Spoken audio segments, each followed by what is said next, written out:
দেখলি তো, তোকে বারবার বললাম দূরে কোথাও যাস না। দেখলি কেমন ঝড় বৃষ্টি শুরু হয়েছে। এখন কি হবে বলতো? তোকে নিয়ে আমি বাড়ি ফিরতে পারবো তো? খুব ভয় লাগছে রে। আমি বরং ওই শ্যাওড়া গাছের নিচে গিয়ে দাঁড়াই। এই ঝড় বৃষ্টিটা থামলে তারপর না হয় আমি বাড়ির দিকে হেঁটে যাব।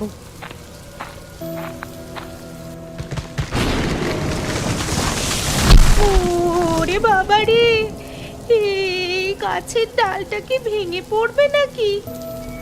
আমার মনে হচ্ছে এখানে দাঁড়ানো আমার উচিত হয়নি।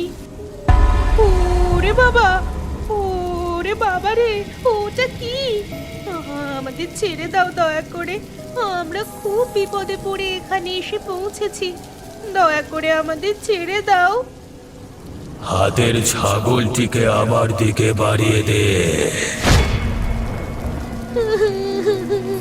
দয়া করে এরকম করো না, ও আমার খুব প্রিয় ছাগল।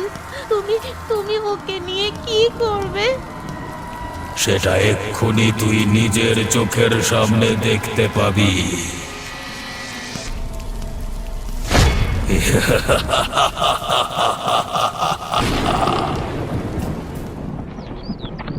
যাই বাবা, তাড়াতাড়ি বাজারটা করে নিয়ে বাড়িতে চলে যাই।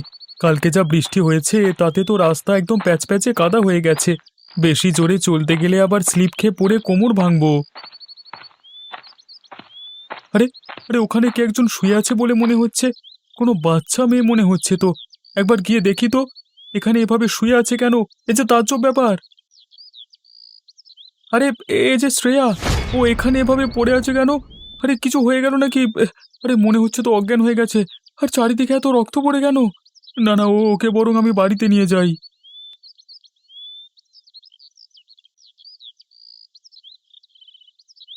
আরে শ্রেয়া মা, তোর কি হলো কি? এভাবে তুই গাছের তলায় অজ্ঞান হয়ে পড়েছিলিস কেন? কাকা, কালকে রাতে আমি আমার ছাগলটাকে নিয়ে ফিরছিলাম মাঠ থেকে। এমন সময় ভীষণ ঝড় উঠেছিল। তারপর আমি শ্যাওড়া গাছতলায় দাঁড়িয়েছিলাম। তারপর কি হয়েছে রে মা?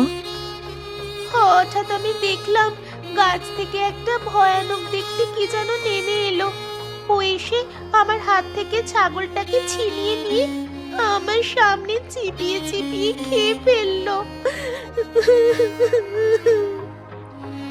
বলিস কি রে, এ কথা সত্যি নাকি? হ্যাঁ কাকা, আমি একদম সত্যি বলছি। ওর চোখগুলো লাল লাল, যেন আগুনের মতো জ্বলছে। তাহলে তো এ খুব খারাপ কথা। হঠাৎ করে আমাদের গ্রামে কি ভূতের উপদ্রব হতে শুরু করলো? হ্যাঁ কাকা, ওকে আমি চোখের সামনে দেখলাম। তারপরে আমি এই অজ্ঞান হয়ে গেছিলাম। আমার মনে হয় কাকা, ও ওই গাছেই থাকছে। বেশ, তাহলে আমাকে একবার গিয়ে দেখতে হয় তো। না কাকা, ওই ভুলটা করো না তুমি। ওই ভূত যদি তোমার কোনো ক্ষতি করে দেয়। ক্ষতি করলে আর কি করা যাবে, কিন্তু তাতেও আমাকে একবার গিয়ে দেখতে হবে ব্যাপারটা কি হয়েছে। কিন্তু যাই বলিস শ্রেয়া, আমি তো প্রত্যেক দিন রাতে ওই গাছের তলা দিয়ে আসি। আচ্ছা, কালকের বারটা কি ছিল বলতো? কালকে ছিল কালকে ছিল শনিবার। না না না না, শনিবার তো আমার ছুটি থাকে। তাই শনিবার দিন তো আমার ওই পথ দিয়ে আসা হয় না। ঠিক আছে, আমি এরপর তবে শনিবার দিন গিয়ে দেখব, কেমন? হ্যাঁ গো, আমরা কি সারা জীবনে কোনো ছেলেপুলের মুখ দেখতে পারবো না? আমাদের অভাব কি আছে বলো? ওপরওয়ালা কি আমাদের সন্তান সুখ থেকে সারা জীবন বঞ্চিত রাখবেন? সেটা তো আমিও বুঝতে পারছি না গিন্নি। সত্যি আমাদের ভাগ্য যে এত খারাপ আমরা বুঝতে পারিনি। সারা জীবনে যা চেয়েছি তাই পেয়েছি, কিন্তু এসব কার জন্য করেছি বলো তো? আমাদের যদি কোনো বংশধরী না হলো তাহলে এসব পাওয়ার তো কোনো মানে হয় না। তুমি কিছু একটা করো। অনেক তো ডাক্তার দেখানো হলো, কিন্তু তারা তো কিছুই বুঝতে পারছে না। আমরা যদি কোনো সাধু গুণিনের কাছে যাই। এসব তুমি কি বলছো গিন্নি? এখনকার যুগে এসব অন্ধবিশ্বাস নিয়ে তুমি চলো কিভাবে? তাহলে তোমার কথা অনুযায়ী আমি তো অনেক ডাক্তার দেখালাম, তারা কিছু করতে পারলো না কেন? তোমাকে আরও ডাক্তার দেখাবো? আমার কি পয়সার অভাব আছে নাকি? সারা জীবন ওই করে যাও, দেখবে আমরা কোনো দিনই সন্তান সুখ ভোগ করব না। তুমি একবার তোমার বিশ্বাসটাকে দূরে সরিয়ে রেখে চলোই না আমার সাথে কোনো সাধু বা গুণিনের কাছে। তারা নিশ্চয়ই এর কোনো না কোনো উপায় বলে দিতে পারবেন। আবার কিন্তু এসব ভণ্ড লোকেদের একদমই বিশ্বাস হয় না। ঠিক আছে গিন্নি, তুমি যখন এত করে বলছো তখন আমি অবশ্যই কোনো সাধুর কাছে একবার নিয়ে যাব তোমাকে। ভৈরবদা, ভৈরবদা বাড়িতে আছেন? আমাদের একটু প্রয়োজন ছিল, বাড়িতে আছেন কি? কে চাই তোর? এখানে কেন এসেছিস? আর এই মেয়েকে কেন বার করেছিস? দাদা, খুব বিপদে পড়ে আপনার কাছে এসেছি, দয়া করে একবার ভেতরে যাওয়ার অনুমতি দিন। আয় ভেতরে আয়।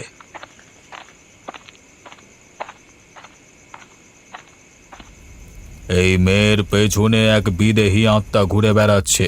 ওকে এখন রাত্রিবেলায় কেন বার করেছিস? আমি ওকে দেখে যা বুঝতে পারছি, গত কয়েকদিনের মধ্যে ও ভয়ানক এক বিপদের সম্মুখীন হয়েছিল। হ্যাঁ ভৈরবদা, তুমি একদম ঠিক বলেছ, সেই জন্য আমি তোমার কাছে নিয়ে এলাম। এখন তুমি বলো, কি কারণে হঠাৎ এতটুকু মেয়ের উপর এই বিদেহী আত্মার আক্রোশ এসে পড়ল? সেটা আমি এখন বলতে পারবো না। আগে আমাকে সেই পিশাচের সাথে মুখোমুখি হতে হবে, তারপর আমি যা বলবার বলবো। কিন্তু এই মেয়েকে একা ছাড়া যাবে না। আমি একটা তাবিজ দিচ্ছি, এটা পড়ে রাখবি। আর হ্যাঁ, প্রত্যেক শনিবার কিন্তু তোর ঘরের দরজা খোলা নিষেধ। তার মানে আমি ঠিকই আন্দাজ করেছিলাম, ওই শেওড়া গাছে প্রত্যেক শনিবার ওই ভূতের আগমন ঘটে। তাহলে বলতে হবে শ্রেয়া খুব বাঁচা বেঁচে গেছে। কিন্তু আমি গন্ধ শুঁকে যা বুঝতে পারছি, মানুষকে পেলে তো এইসব পিশাচের পক্ষে ছেড়ে দেওয়া সম্ভব নয়। তাহলে শ্রেয়াকে হঠাৎ ছাড়তে গেল কেন? কি শ্রেয়া, তুমি কি বলো? আমার মনে হচ্ছে এই আত্মা অন্য কোথা থেকে এখানে এসে বসবাস করছে, কিন্তু ও কি চায় সেটা আমাকে জানতে হবে।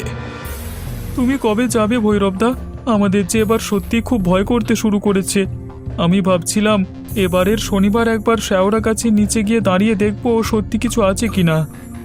তোর মাথা কি খারাপ হয়ে গেছে? আমি আগেও বলেছি, এখনো বলছি, প্রত্যেক শনিবার দরজা খোলা নিষেধ। কোনো মতেই যেন এই শেওড়া গাছের নিচে দাঁড়াবি না, তাহলে কিন্তু তোকেও আমি বাঁচাতে পারবো না। ওই কারণেই আমি তোমার সঙ্গে দেখা করতে এসেছি। তুমি যেটা বলবে আমি সেটা করব দাদা, কিন্তু তুমি এর একটা কিছু বিহিত করো। আমাকে আজকে সপ্তাহটা সময় দে, আসছে শনিবার আমি কিছু একটা ব্যবস্থা করব।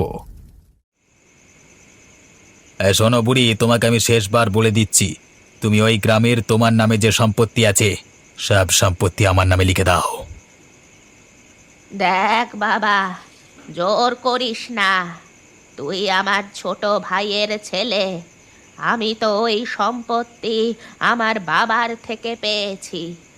এখন আমি ওটা কাকে দেব সেটা সম্পূর্ণ আমার ব্যাপার। তুই আমাকে জোর করতে পারিস না। আমি কি পারি সে সম্বন্ধে তোমার কোনো ধারণা নেই। আমি যদি আমার দলের লোকজনদের একবার বলি না, তাহলে রাত্রিবেলা এসে তোমাকে গায়েব করে দিয়ে চলে যাবে, ঠিক আছে? আর তোমার সম্পত্তি নেওয়া তো চারটিখানি ব্যাপার আমার কাছে। অতএব ভালোই ভালোই বলছি, যদি নিজের জীবন রক্ষা করতে চাও তাহলে তোমার ওই বাপের বাড়ির সম্পত্তি আমার নামে লিখে দাও, ঠিক আছে? তুই একটা বেয়াদব শয়তান ছেলে। তুই নিজের বাবাকেই দেখিস না, মা বাবাকে কষ্ট দিস। তুই কি ভাবলি আমি কিছুই জানি না? তুই যতই আমাকে জোর করিস না কেন, আমি একটা সম্পত্তিও তোর নামে লিখে দেব না। ঠিক আছে বুড়ি, তাহলে তোর শেষ দিন খুব তাড়াতাড়ি আসবে। আমি এখন চললাম। এই রাত্রিবেলায় যাস না। এসেছিস যখন আজকের রাতটা কাটিয়ে যা। চুপ সালা বুড়ি, আবার আদিক্ষেতা দেখানো হচ্ছে, জুতো মেরে গরুদান করছে সালা।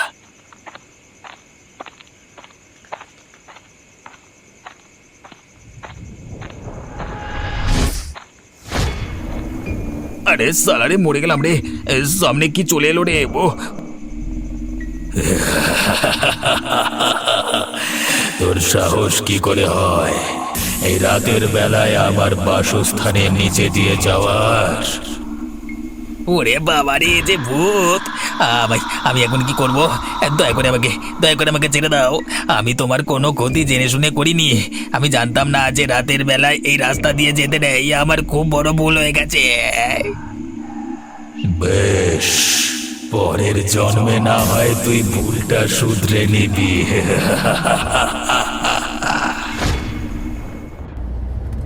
তুমি আবার সেই কোন অজপাড়া গায়ে নিয়ে চলে এলে বলো তো? আমার না তোমাকে ভীষণ রাগ ধরে এই জন্য। এখানে তুমি সাধু কোথায় পাবে? আমার গায়ে ভৈরবদা ছিলেন, আমি জানি উনি হয়তো আমাদের কিছু উপকার করতে পারেন। তোমার সেই এক কথা।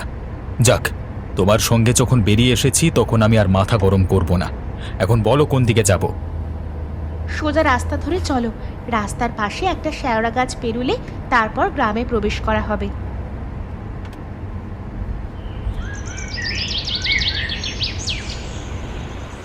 ওই যে দেখো, শেওড়া গাছটা দেখা যাচ্ছে। আরে আরে, এই গাড়িটার আবার কি হলো? এই সময় বন্ধ হয়ে গেল কেন এভাবে? এই তো অঘটনটা ঘটালে, এবার এখন কি হবে?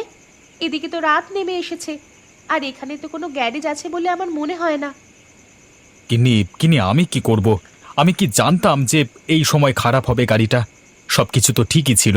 আমি তো অফিস থেকে ফিরলাম আজকে, কিন্তু এখন কি হলো? দাঁড়াও তো একবার নেমে দেখি।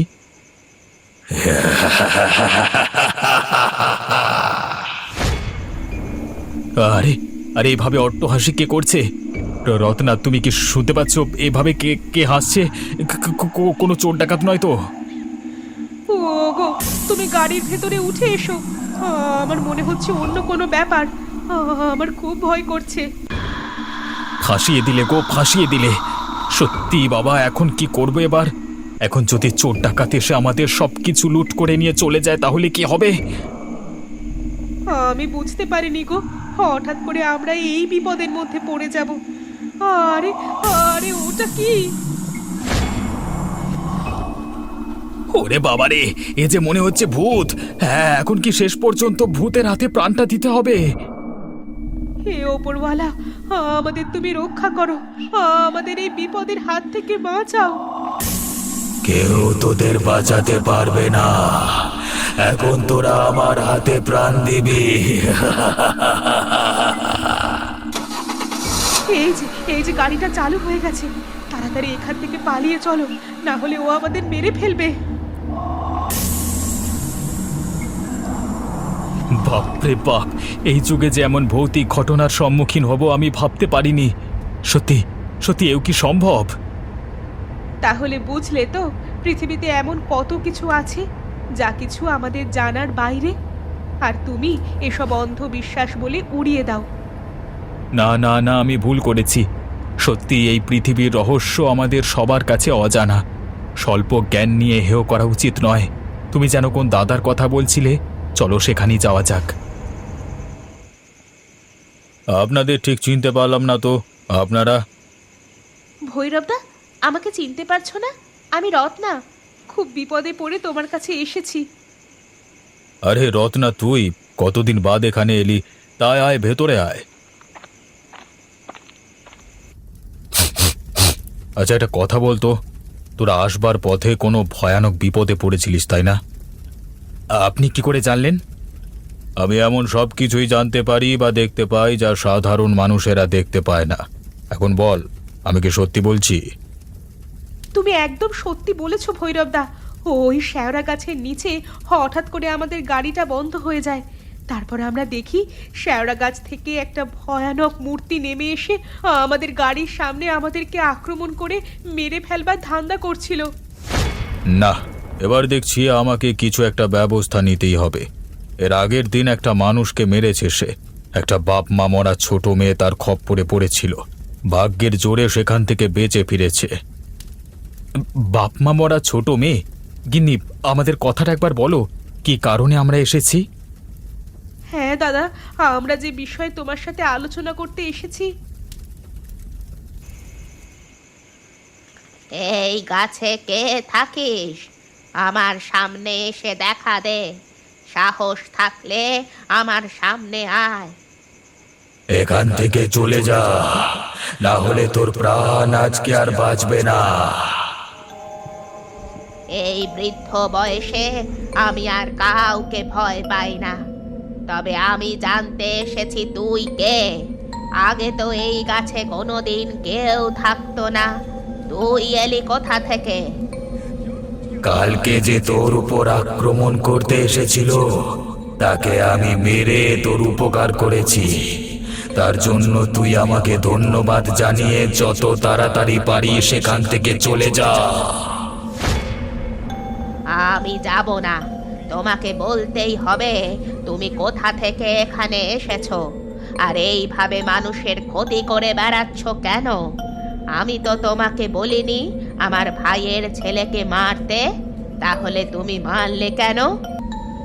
এই শেওড়া গাছের নিচে রাত্রিবেলায় যেই একা যাবে তাদেরকে আমি ছাড়বো না। সকলকে মেরে আমি রক্ত মাংস চিবিয়ে খাবো। তাহলে আমাকেও মেরে ফেলো, আমাকে বাঁচিয়ে রেখেছো কেন? তুমি বাকিদের মতো নিষ্ঠুর নও, তোমার মধ্যে সরলতা আছে। তুমি বিপদে সকলকে সাহায্য করো, তাই আমি চাইলেও তোমাকে মারতে পারবো না। তুমি এখান থেকে এসো, আমাকে বিরক্ত করো না। আদু, বাড়িতে আছিস? বেরিয়ে আয় একবার, খুব দরকার আছে।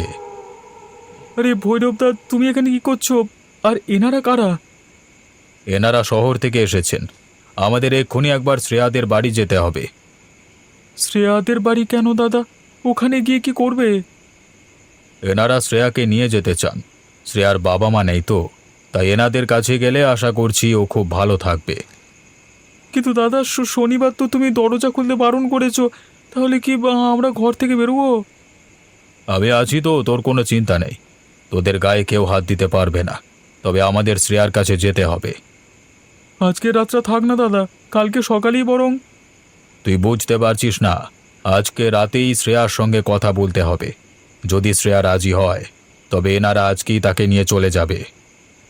ঠিক আছে দাদা, চলো তবে। এগি শ্রেয়া এখান থেকে গেল কোথায়? আরে আরে এই তাবিজটা তো আমি ওকে দিয়েছিলাম, ও হাত থেকে খুলেছে কেন? আর এখানে মনে হচ্ছে সেই অশরীরী আত্মা এসেছিল। তার মানে অতটুকু বাচ্চা মেয়েকে আজকে সে ঘর থেকে তুলে নিয়ে গেছে? আমাদের এক্ষুনি শেওড়া গাছের তলায় যেতে হবে, আর এক মুহূর্ত এখানে নয়। তুমি এখানে কেন এসেছো? আর এইভাবে মানুষগুলোকে মারছো কেন?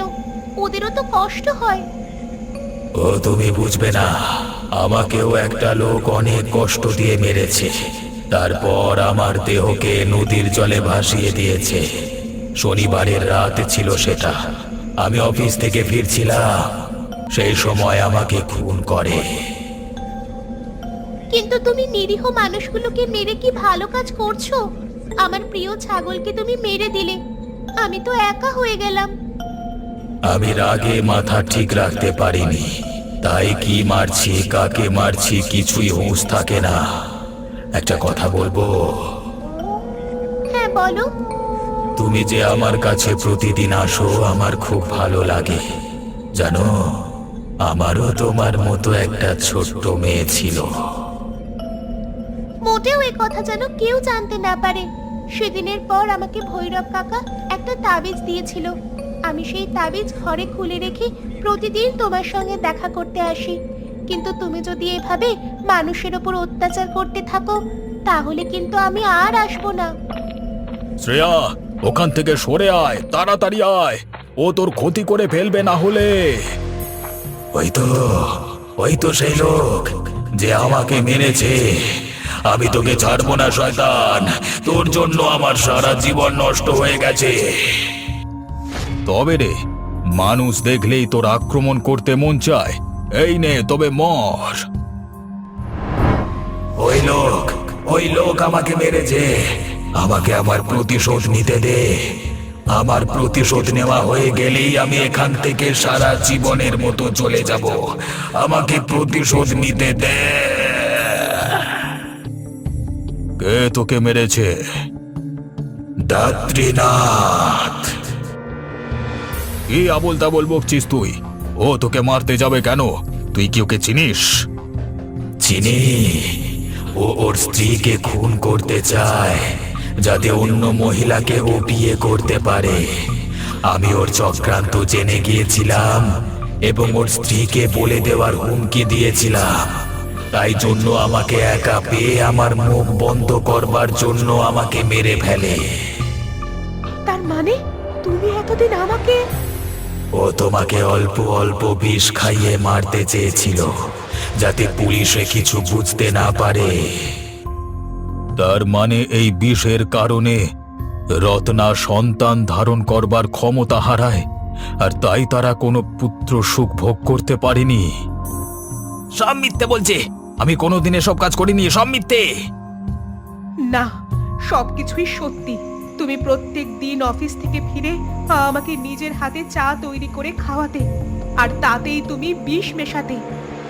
এবার আমাকে মুক্তি দাও, আমি ওকে শেষ করি। না না না না। যাক, পাপ তাহলে বিদেয় হয়েছে। এখন রত্না, তুমি বরং শ্রেয়াকে নিয়ে বাকি জীবনটা কাটিয়ে দাও। আমি সারা জীবন ওদিকে বিপদের হাত থেকে মুক্ত রাখবো, কথা দিলাম।